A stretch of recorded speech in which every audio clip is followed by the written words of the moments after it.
صحابہ کرام فرماتے ہیں کہ حضور اکرم صلی اللہ علیہ وسلم کی داڑھی میں سفید بال نظر آئے صحابہ کو. تو صحابہ نے کہا کہ شبتا یا رسول اللہ, یا رسول اللہ آپ بوڑھے ہو گئے, آپ کی داڑھی میں بال سفید ہو گئے. فرمایا کہ شیبتنی ہود و اخواتها, مجھے سورہ ہود نے اور اس جیسی کچھ صورتوں نے بوڑھا کر دیا. سورہ ہود نازل ہوئی نا, اس نے اور اس جیسی کچھ صورتوں نے مجھے بوڑھا کر دیا. تو اس پر علماء نے گفتگو کی ہے کہ سورہ ہود کی کس چیز نے حضور اکرم صلی اللہ علیہ وسلم کو بوڑھا کیا. سورت ہے, اس میں کچھ واقعات ہیں, انبیاء علیہ الصلوۃ والسلام کے واقعات ہیں پورا. تو اس میں کون سی وہ آیت ہے جس کی وجہ سے حضور اکرم صلی اللہ علیہ وسلم نے فرمایا کہ اس نے مجھے بوڑھا کر دیا؟ تو مفسرین کی جماعت کہتے ہیں کہ اس میں وہ جو آیت ہے نا کہ فاستقم کما امرت, جیسی استقامت کا آپ کو حکم ہے ویسی استقامت اختیار کیجئے. کہ اس نے بوڑھا کر دیا کہ جیسا حکم ہے, اللہ جیسی استقامت کی توقع رکھ رہے ہیں یا اللہ تعالیٰ جیسی استقامت کا حکم دے رہے ہیں. اللہ فرما رہے ہیں کہ یا رسول اللہ مجھے آپ سے, اے میرے حبیب مجھے آپ سے ایسی استقامت چاہیے. تو فرماتے ہیں یہ تو اللہ تعالیٰ کے پیمانے پر انسان کے لیے پورا اترنا کوئی آسان کام نہیں. تو علماء کہتے ہیں کہ سورہ ہود میں یہ وہ جگہ ہے جس کا خیال کر کے, جس کی ذمہ داری کا احساس کر کے حضور اکرم صلی اللہ علیہ وسلم کی داڑھی میں بال سفید ہو گئے. تو استقامت اور دین پر ٹھہرنا یہ ایک ایسی چیز ہے. مجھے ایک بات یاد آئی, ایک صحابی نے حضور اکرم صلی اللہ علیہ وسلم سے پوچھا, یہ جو دیہات سے صحابہ آتے تھے نا, یہ بڑے کھلے سوالات کیا کرتے تھے, جو دیہاتوں کا مزاج ہے اعرابی دیہاتی. تو وہ صحابہ فرماتے ہیں کہ ہم تو جو حضور کی صحبت میں رہنے والے تو بہت منج جاتے تھے. دیہاتی آتے تھے اور تابڑ توڑ کچھ بھی پوچھ لیا کرتے تھے اور بڑے سیدھے الفاظ میں پوچھا کرتے تھے. تو صحابہ فرماتے ہیں کہ ان کی باتیں تو بڑی ڈائریکٹ ہوتی تھی اور ہم تو ادب آداب کا لحاظ رکھنے والے, ہم تو نہیں پوچھ سکتے تھے ایسے. لیکن ان کے آنے سے فائدہ یہ ہوتا تھا کہ وہ ایسے ایک چیز پوچھ لیتے تھے, حضور اکرم صلی اللہ علیہ وسلم جواب دے دیتے تھے, ہمیں بھی فائدہ ہو جاتا تھا کہ اچھا ہاں بھائی یہ بات پتہ چل گئی. تو ہمیں بڑا انتظار رہتا تھا کہ کچھ دن تک کوئی دیہاتی نہ آئے, تو ہمیں انتظار ہوتا تھا کہ اللہ کسی دیہاتی کو بھیج کچھ پوچھے وہ آ کر. ہم سے تو بولا نہیں جاتا مجلس کے اندر رعب کی وجہ سے. ایک صحابی آئے اور کہا کہ یا رسول اللہ مجھے کوئی بات کیجیے, مختصر سی بات کریں, مختصر سی بات کریں اور ایسی بات کریں کہ پھر اس بات کے علاوہ مجھے کسی اور بات کی ضرورت نہ پیش آئے. تو اب اتنا بڑا دین ہے, اس کو یہ کہنا کہ مجھے ایک مختصر سی بات کریں اور ایسی بات ہو کہ پھر اس کے بعد مجھے کسی اور سے پوچھنے کی اور کسی اور کی طرف دیکھنے کی نوبت نہ آئے, بس چھوٹی سی بات ہو.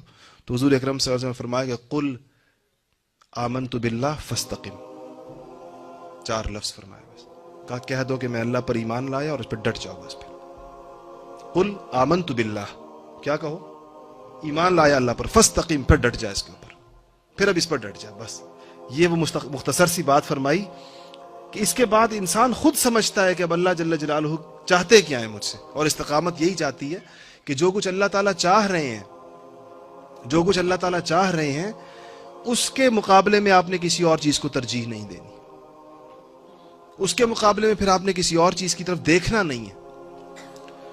تو علماء نے بیان کیا کہ یہ جو, میں اسی آیت کی طرف دوبارہ عرض کروں آپ سے کہ جو چیزیں اس میں بتائی گئی ہیں, ایک انسان جو دین پر چلنا چاہتا ہے, آپ نے کبھی غور کیا کہ اس کے راستے کی رکاوٹیں کیا؟ وہ آدمی جو دین پر چلنا چاہتا ہے اور پورے دین پر چلنا چاہتا ہے, اس کے راستے میں 3 رکاوٹیں. ہر انسان کے راستے میں 3 رکاوٹیں. پہلی رکاوٹ نفس کی رکاوٹ ہے. انسان کا نفس اس کو دین پر نہیں چلنے دیتا اور وہ انسان کے سامنے مختلف چیزوں کو اس کے لیے زیادہ مرغوب کر دیتا ہے بنسبت دین کے. فجر کی نماز, ٹھنڈی ہوا, گرم بستر. اب نفس نے فیصلہ کرنا ہے کہ ٹھنڈی ہوا کھانی ہے, ٹھنڈے پانی سے وضو کرنا ہے اور اب اس نیند کو چھوڑ کے مسجد جانا ہے, یا گرم بستر جس کے اندر رضائی میں دبکا ہوا ہے یہ زیادہ بہتر ہے. تو ظاہر بات ہے اگر وہ نفس حاوی ہے تو وہ لیٹا رہے گا, اور اگر اس کی روحانیت حاوی ہے تو اس کو نکال لے گی اور اس کو لے جائے گی اور بہت لمبا سفر بھی طے کرائے گی. ایسے ہی مختلف موقع, ہر موقع پر انسان کے سامنے یہ دونوں چیزیں آتی ہیں, اور نوجوانوں کے سامنے زیادہ آتی ہیں اس لیے کہ ان کے ہاں بہرحال جس طرح انسان کا جسم جتنا قوی ہوتا ہے اس کی نفسانیت بھی اتنی قوی ہوتی ہے. جب انسان بوڑھا ہوتا چلا جاتا ہے تو نفس کا زور بھی بہرحال آہستہ آہستہ ٹوٹتا چلا جاتا ہے. دوسری چیز جو انسان کو روکتی ہے دین پر چلنے سے وہ شیطان ہے.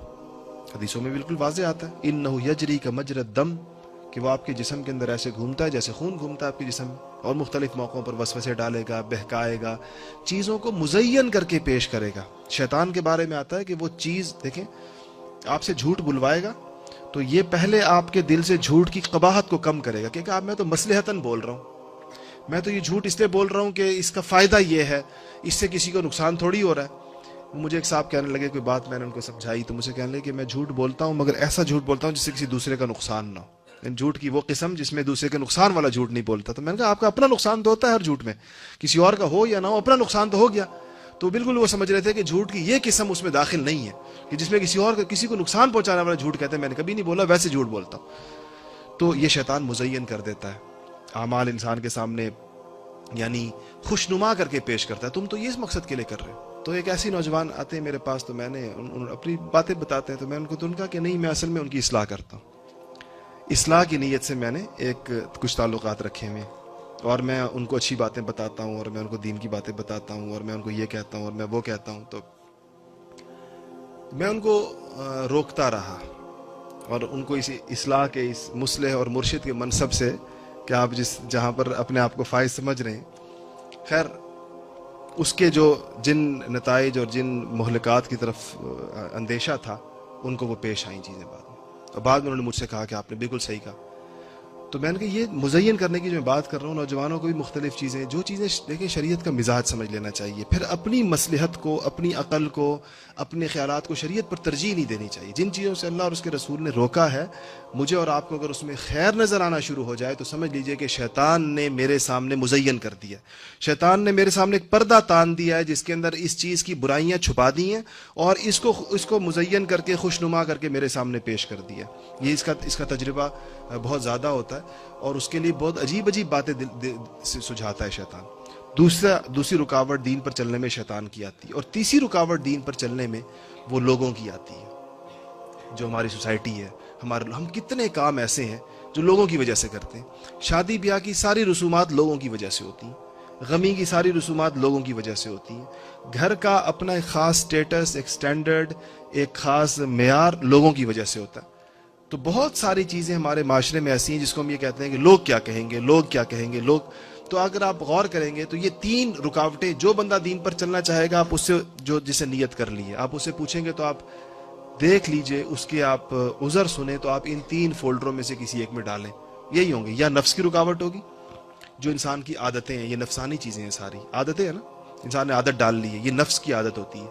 تو عادت ہوگی بعض چیزوں کی اپنی عادتیں چھوڑنا مشکل ہے, جو مثلا اسموکنگ چھوڑنا کیوں مشکل ہے, عادت ہے. کوئی اور اس طرح کی بے شمار اللہ محفوظ رکھے بری عادتیں ہوتی ہیں, تو وہ عادت ہے, یہ نفسانیت ہے. وساوس کا آنا چیزوں کو اس کے سامنے, یہ شیطانیت ہوتی ہے, جو شیطان اپنا کام کرتا ہے. اور لوگوں کا خیال آنا, یہ بھی ایک بہت زیادہ آتا ہے کہ میں یہ کروں گا تو لوگ کیا کہیں گے. ہمیں نوجوان کہتے ہیں داڑھی رکھیں گے تو لوگ کیا کہیں گے, فلانا کہیں گے تو لوگ کیا کہیں گے. اس پر ان تینوں سے مقابلہ کرنے کے لیے مجاہدے کی ضرورت پیش آتی ہے, اور یہ مجاہدہ اللہ والے کرواتے ہیں, انسان کو یہ مشق کرواتے ہیں کہ جب آپ کو یہ آئیں گے مسائل, یہ نہیں کہ اس کے بغیر آپ دین پر چلیں گے, یہ آئیں گے, آپ نے اس کا مقابلہ کیسے کرنا ہے. اس مقابلے کے لیے مجاہدہ کرایا جاتا ہے, اور اس مجاہدے میں سب سے اہم ترین چیز جو سکھائی جاتی ہے وہ استقامت ہے, کہ جب آپ کو جس چیز کی توفیق ہو جائے آپ نے اس سے آگے جانا ہے, پیچھے نہیں ہٹنا. اور یہ بڑی بدقسمتی ہوتی ہے کہ انسان دین کے رستے میں آگے جانے کی بجائے پیچھے آنا شروع کر دے, آگے جانے کی بجائے پیچھے آنا شروع کرے. آپ نے دیکھا ہوگا جو لوگ آپ ماشاءاللہ جن کے بعد لوگ آتے ہیں ہمارے پاس بھی مشوروں کے لیے, کہ لوگ بعض اوقات اپنی کسی دینی ضرورت, کسی دینی چیز کے بارے میں مشورہ کر رہے ہوتے ہیں کہ اس کی مخالفت بہت بڑھ گئی ہے, میرے لیے ٹھہرنا مشکل ہے, اس سے مجھے پیچھے ہٹنے کی اجازت دیجیے.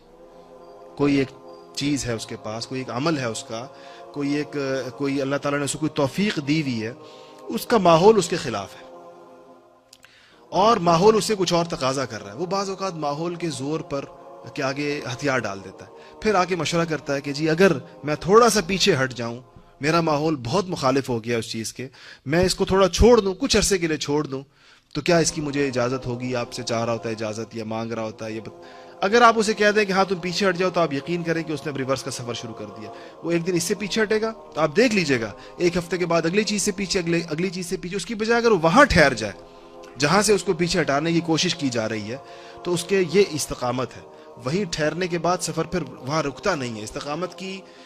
استقامت کی خاصیت یہ ہے کہ آگے بڑھاتی ہے, روکتی نہیں ہے انسان کو. آپ جس چیز پر سٹینڈ لیں گے دین کی, کھڑے ہو جائیں گے, وہاں آپ کھڑے نہیں رہیں گے.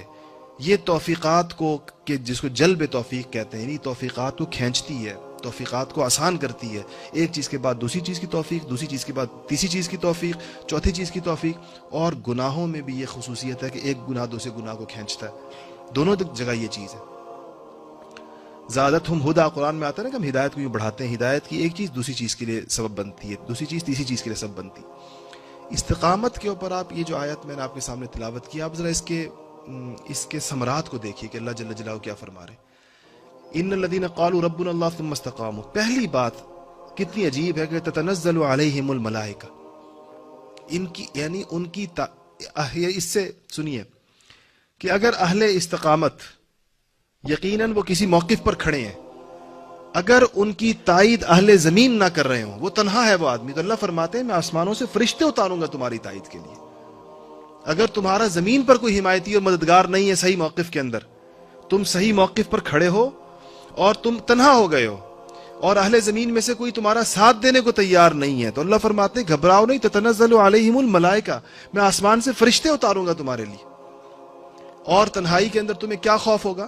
دو چیزیں ہوں گی، اپنی تنہائی کا کبھی افسوس ہوگا کہ میں اکیلا رہ گیا اس میں، جیسے کہ حسین ابن علی کربلا کے میدان میں تو میں اکیلا رہ گیا، تو اللہ فرماتے ہیں کہ اللہ تخافو، اور تمہیں کوئی خوف نہیں ہوگا، یا آگے کا خوف ہوگا یا پیچھے کا افسوس ہوگا، تو اللہ فرماتے ہیں نہیں، اہل استقامت کو یہ دونوں نہیں ہوں گے، نہ تمہیں اپنی تنہائی پر اور اپنے موقف پر کوئی افسوس ہوگا، نہ تمہیں آگے کا کوئی ڈر ہوگا، دونوں چیزیں کیفیت، یہ کیفیت عجیب چیز ہے انسان کو اگر حاصل ہو جائے، اور یہ اہل عزیمت کو اور اہل استقامت کو حاصل ہوتی ہے۔